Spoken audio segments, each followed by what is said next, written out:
guys, it's Kristen. Welcome back to my channel, or welcome to my channel. I am 23 years old and a mom of 3, a 2-year-old daughter named Athena, my angel baby named Kristen, and my new baby boy. So yeah.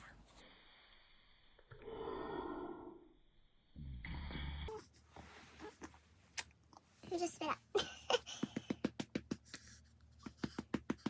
Yeah, give me a second. Okay, so this is gonna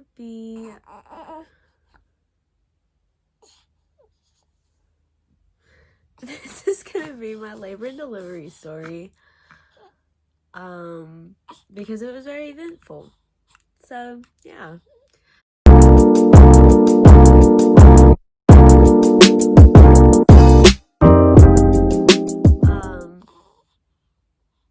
I'm gonna start Saturday, what day was it? The 2nd. So April 2nd. I was with my mom all day. We were going through the bedroom. Nothing too extravagant. But when I got home, I noticed that I had a lot more like discharge than normal, and when I wiped, I was pretty sure that I had lost my mucus plug. So after that, like my lower back had also been hurting all day.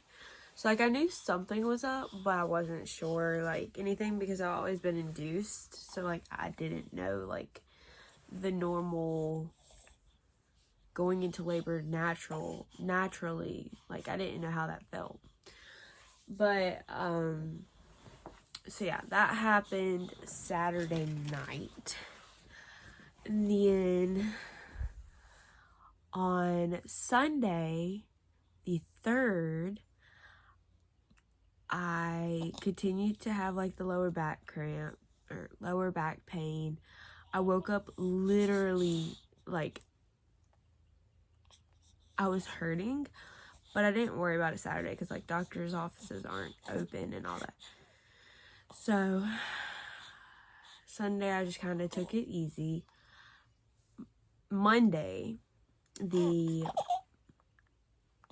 4th. So Monday, April 4th comes along, and I wake up in so much pain. Like it hurt to lay down. It hurt to sit up, it hurt to walk. Really? Really? Like it hurt to literally do everything. Like they would normally say, put a pillow between your legs. Do this, do that. Lay on your left side. Drink lots of water, and like it'll be okay. Well, like putting a pillow between my legs didn't even help. Like it hurt so bad. And I mean, I've had like pain since like 29 weeks pregnant and all that. Ooh, you got boogie. You got boogie. Let mama get it. You got boogie. Here, let mama help you. Mommy's going to do something that she's not going to like. Yeah, Handy dandy no sucker. I'm gonna do it. Did that feel bad?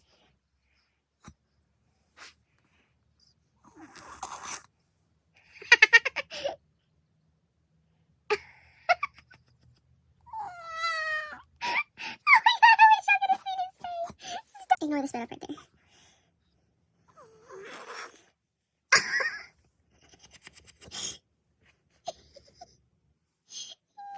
Not amused. I like you. Are you not gonna look at me? Look at me, bug. Are you just gonna? You're not even gonna. Okay, so anyways, change of ankles. Like, it was hurting and everything, and I mean, I've been like uncomfortable and in constant pain since like 29 weeks pregnant, because he was low since 29 weeks pregnant, and the doctors even said that. So I messaged my OB, and they literally automatically called me back within 3 minutes.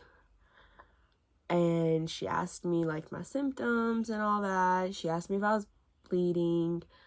She asked me this and that. And, of course, I hadn't lost any fluid, and I hadn't bled. So she told me to go to labor and delivery just to be safe.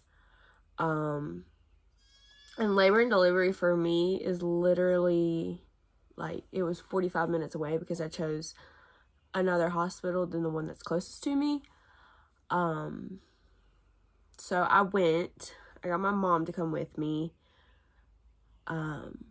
Blake's mom was watching Athena. And so we went, got checked in pretty quick, was in triage, no, not triage, yeah, the room where they just monitor you, basically. You good? Really? Here, you want to sit up? You want to say hey to the people? Yeah, here you go.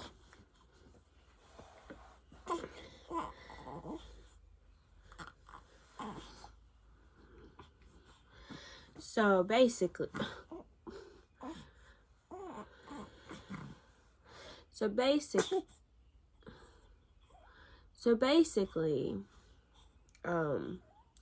we got in there. They asked like what the problem was and all that, or like what was going on, and I let them know like the stuff Saturday and the pain that I was into on that Monday.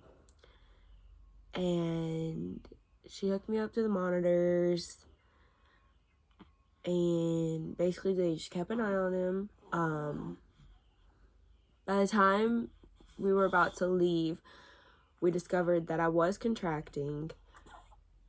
I think they said that I was 50% effaced at that point, and I was 2 centimeters dilated, and that I was 37 weeks. I was about to turn 38 on that Tuesday. So we get sent home. They tell me that it's probably just pregnancy pains, and and I just need to drink a lot of water and blah da da da, which, yes, sometimes, like, I agree that some pains can be part of, like, pregnancy pains, but at that point in time, it's my 3rd pregnancy. Like, I know my body pregnant, and I know my limits, and I know that it wasn't just pregnancy pains. But, so we got sent home, went home. Athena was sleeping, so I just laid down and wound up taking a nap as well. And everything was fine the rest of the day. Like, I didn't notice anything out of the ordinary. But then Tuesday, the 5th, Tuesday, April 5th, Blake was off work. We were supposed to go see Justin in concert, which is just the highlight to all of this, is the fact that I missed the Justin concert. But anyways, I had an appointment that morning, and I went, and of course at 38, or not 38, when you get to 36 weeks, you do like the non-stress test every week to monitor like baby's heart rate and contractions and all of that type of stuff. Well, I went and I started the non-stress test, and I thought everything was going really well. Like, he didn't want to be on the monitor. But do y'all see that?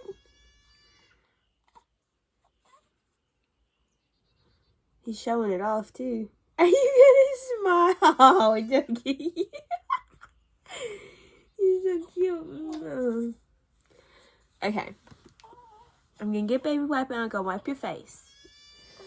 But basically, they hooked me up to the monitors, and he normally did really well on them. For some reason, that day was just, he didn't want to be on the monitors. They couldn't really pick up his heart rate. And when they did, I wound up having a contraction. And during the contraction, his heart rate dropped. They wanted to make sure that everything was okay. So they told me that I was going to labor and delivery again, even though I had just been Monday and was sent home. But I asked my OB if she could do the membrane sweep. So she did that. She stretched me to a 3.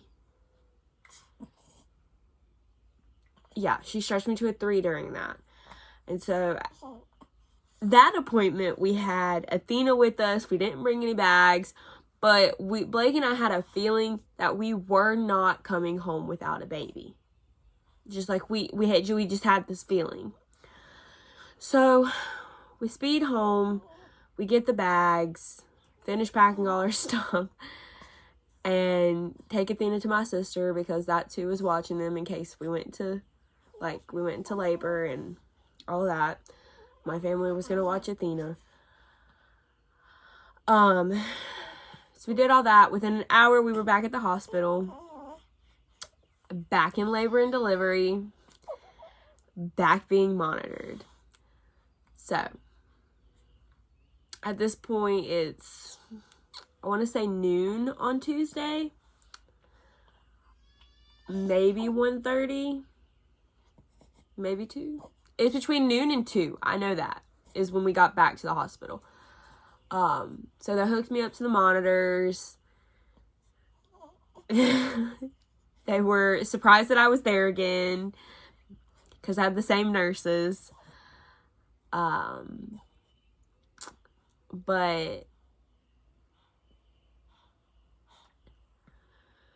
during that monitoring, his heart rate dropped during after contractions, but it wasn't as bad as during the non-stress test. Okay, so I don't remember where I left off. In labor and delivery, had the same nurses. Second day,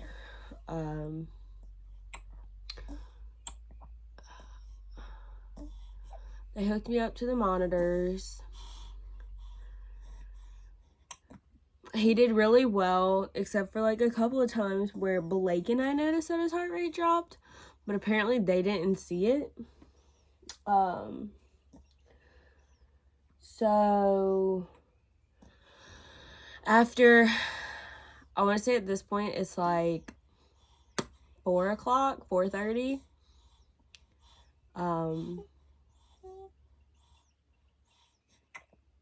Yeah, the nurse finally comes back in, I want to say 5. And she basically told us that everything looked great and that I had an induction scheduled for the following week. So there was nothing that they could really do at this point because everything looked good.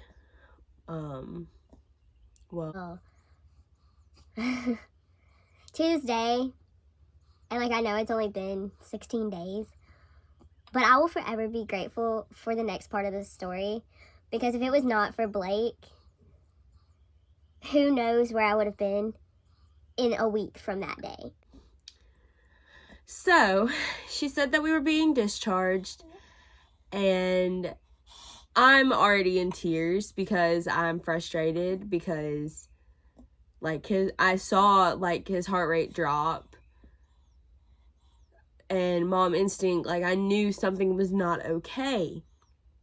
So I was already in tears out of anger, frustration, upsetness, disappointment, pregnancy hormones, like, you name it, that was probably why I was crying. So I went to the bathroom and I changed out of the gown, and I can hear Blake talking to the nurse. And he's basically telling this nurse literally everything, such as, I've been in pain since 29 weeks. I haven't been able to be the mom that I need to be for our toddler because he works 12 hours.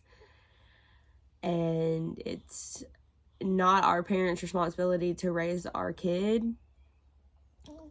And how I don't sleep at night because I'm in pain. And, like, it's just to the point that if he's healthy and at a healthy weight, why can't y'all take him out?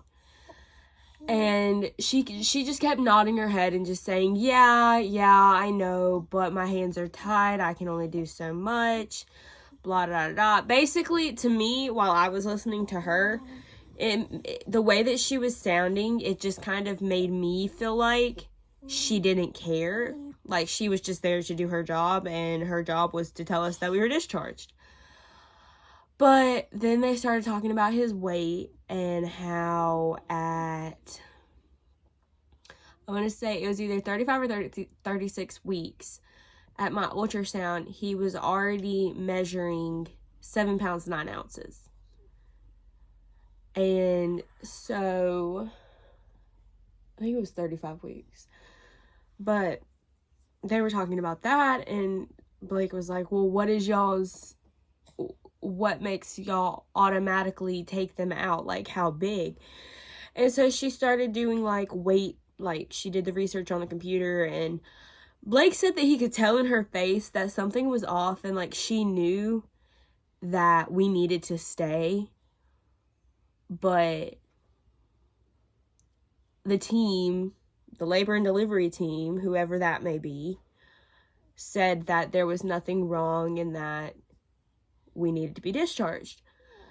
So I came out of the bathroom and I'm already crying. I'm already upset. And I spoke up and I said, I'm going to speak up because I never do about myself. And I basically just repeated everything Blake said, but out of my mouth, in hopes that it would make a difference, but also because I knew that she was already thinking that we needed to stay, and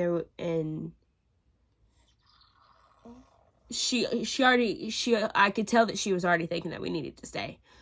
So I went out and I basically said everything that Blake said, but in my words of how I felt and all of that. I said, if his heart rate is dropping during contractions now, what if I go into labor on my own and I get to such and such centimeters and have such and such strength contractions? What's going to happen? I could get to the hospital and I could have a freaking worst case scenario is stillborn, you know? And we basically told her, we were like, if his heart rate's dropping on the monitors, what happens off the monitors that we don't see? And I think that's really what,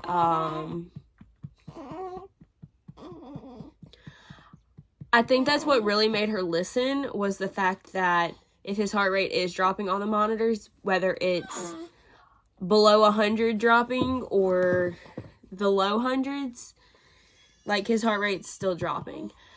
And I think that's partially what made her listen a little more, because she said, all right, so this is what I'm going to do.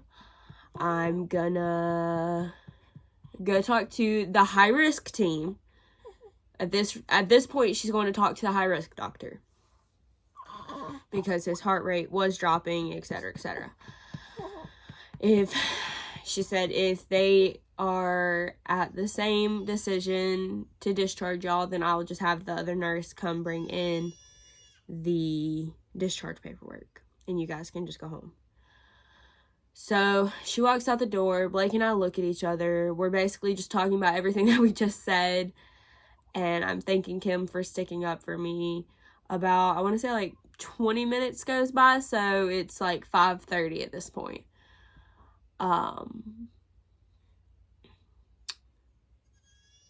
She comes back in, and no, my back's to the door, so I have no idea who's about to come in that room.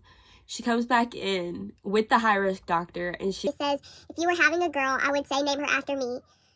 And I looked at Blake, and she said, because you're having a baby today. And, like, just talking about it, I have cold chills, because the amount of relief that I felt when she said that, knowing that I wasn't going to be in pain anymore, and just I would be able to have my rainbow. I felt like somebody actually listened to us, because Blake and I are two people that when we express how we feel like nobody really listens. And so the fact that we got to stay and we were gonna have him, it just kind of it made us feel good that somebody actually listened to us. But the high-risk doctor actually said, she was like, I looked at your charts and I saw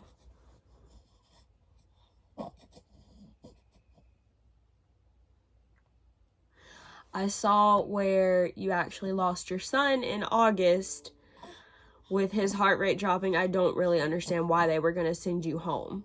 And so they basically told us how they were going to induce us at 38 weeks without the health care system suing the hospital that I was at. So we sat there for a few more minutes. It's like 6 o'clock at this point.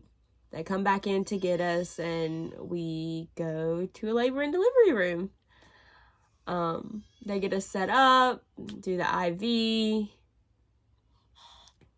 which I had literally right here. Like, that's the oddest spot, but I don't have good veins anyway, so yeah. Get hooked up to the monitors.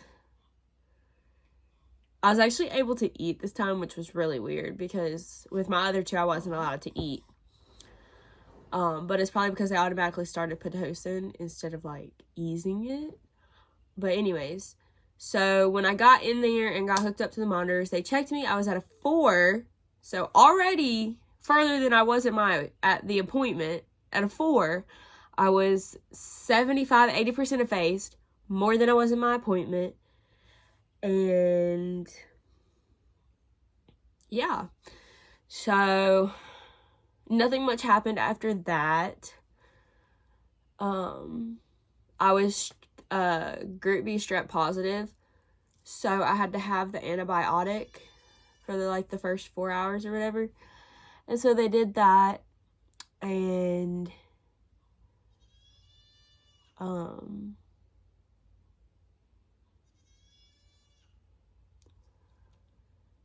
nothing else really happened. A couple of hours went by. Contractions were starting to pick up because they did start Pitocin within those 4 hours. But she came back in. She checked me. I was still a 4. And no, this was like hours later. It was like, I want to say 7 o'clock at this point, 8 o'clock. Maybe 9. Yeah, it was like 9. It was more so 9 than earlier than that. She said that I was a 4 and I had bulging bags of water, meaning that my water was like pulsating, but it just wouldn't bust or wouldn't break. So at that point, I'm literally in tears because I thought I would have been further than a 4, which I would have been had my water broke, but yeah, so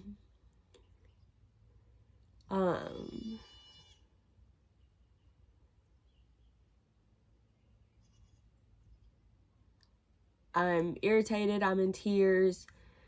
She sweeps my membrane a little bit more, and she breaks my water.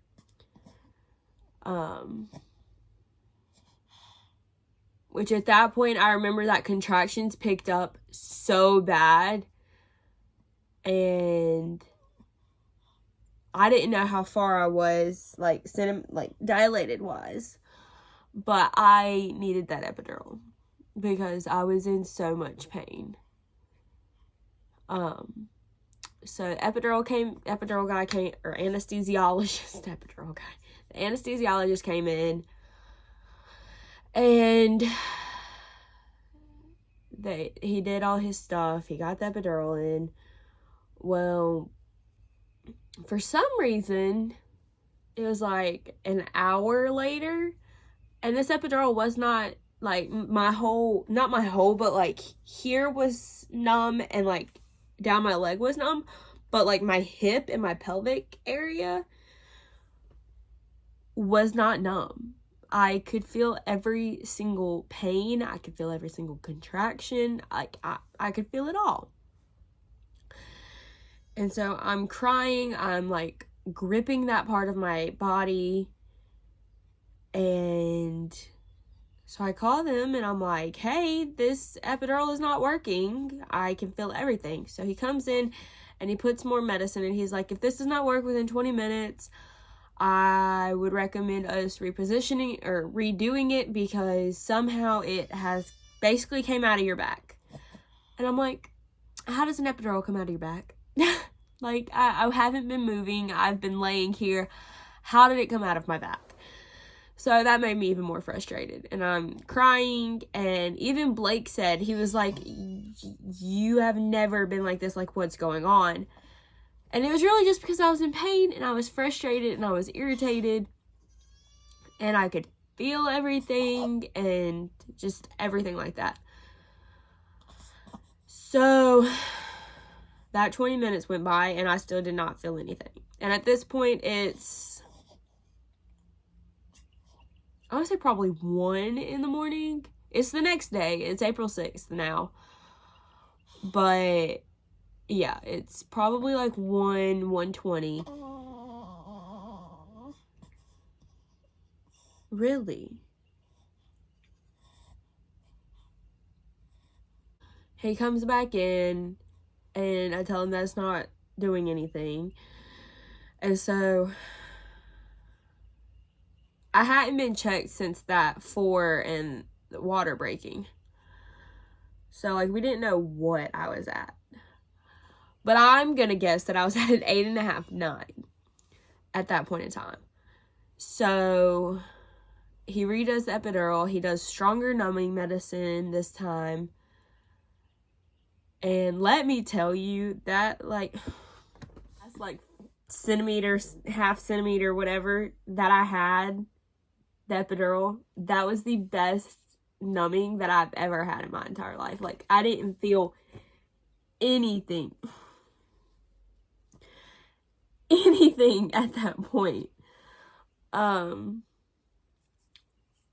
So after the anesthesiologist left, they were trying to get the monitors back on and they couldn't find his heartbeat. Like they couldn't find it. And so they asked me if I felt like I needed to poop, and I was like, no, I don't really feel anything at all. And a few minutes later, as they were still trying to find it, I spoke up and I was like, so the fact that I'm very numb, could the fact that you guys can't find his heartbeat be because he's so low and I just don't feel the fact that I'm 10 centimeters and need to push? And she said, actually, yes. And so at that point, I'm on my side. I'm on my right side. And she's like, okay, so we're going to check you. And lo and behold, I was a 10. I just couldn't feel anything because it was so numb.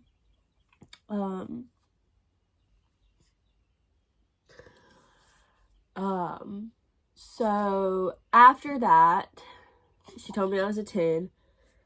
And I was on my left side. And she was like, this may be a little weird, but we're going to have you push. So here I am. It's kind of like, I'm positioned kind of like if a peanut ball was between my legs.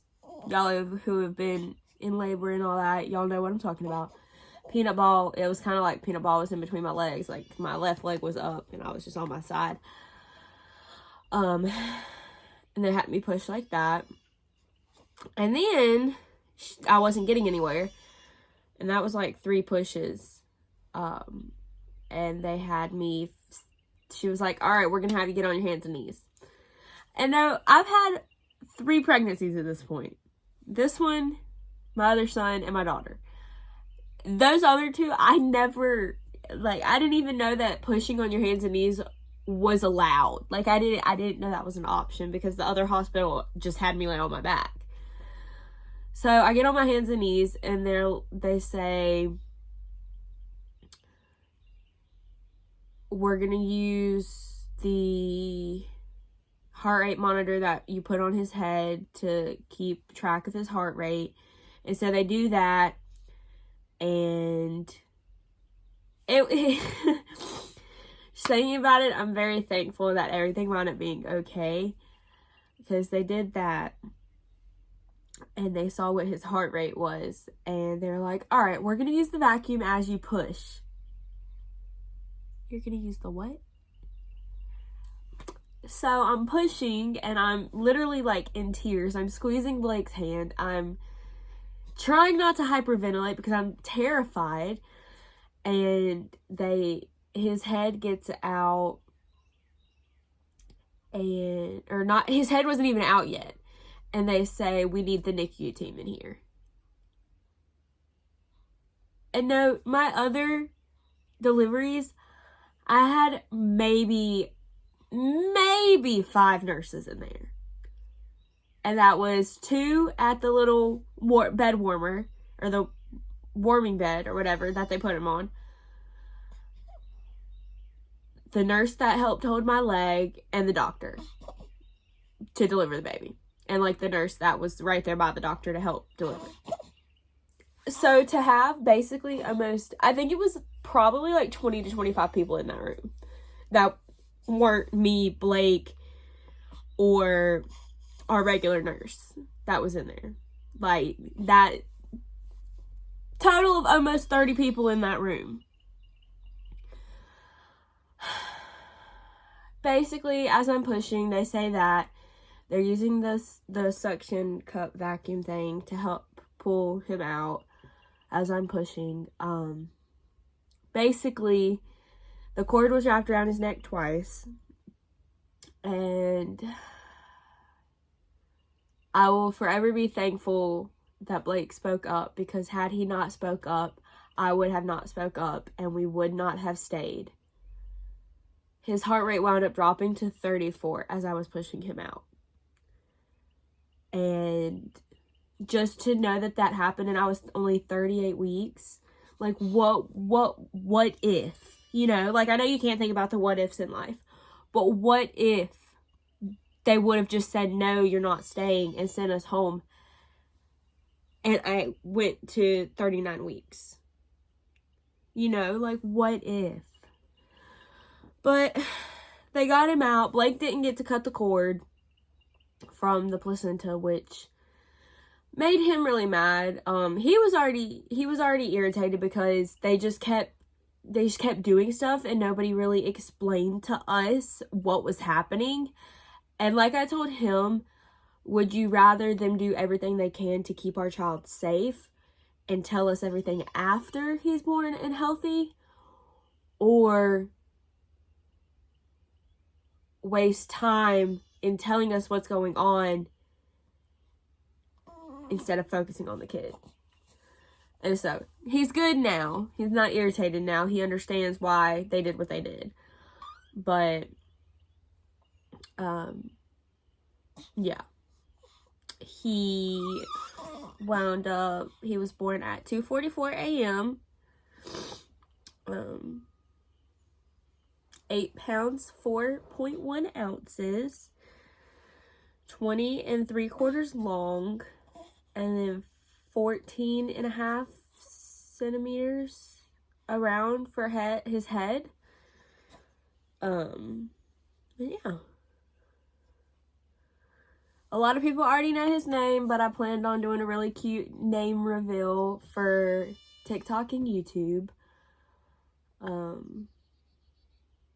So I will do that whenever I can get what I want to use for it. But yeah, that is my labor and delivery story. Postpartum wise, I've been really good. Honestly, hasn't been heavy bleeding at all. The cramping, like the after delivery contractions to get to like contract my uterus were pretty bad. I didn't produce enough to breastfeed, so I'm doing formula. I'm currently 16 days postpartum and feel great, except extremely tired. So yeah, I wanted to record the labor and delivery, but unfortunately they said that it wasn't allowed, which is okay because with how labor and delivery went, I honestly wouldn't want to have seen that over and over again. Like, I wouldn't have wanted it saved in my phone. I didn't get any pictures. Like, everything was really hectic. And,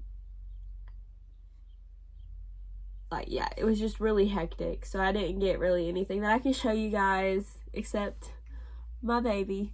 So, yeah. I hope you guys enjoyed this video, and if you have any more questions about my labor and delivery, you can comment them below or go to my TikTok and comment them there. Give me some more ideas that you guys want to see video-wise, and I will see you guys next time.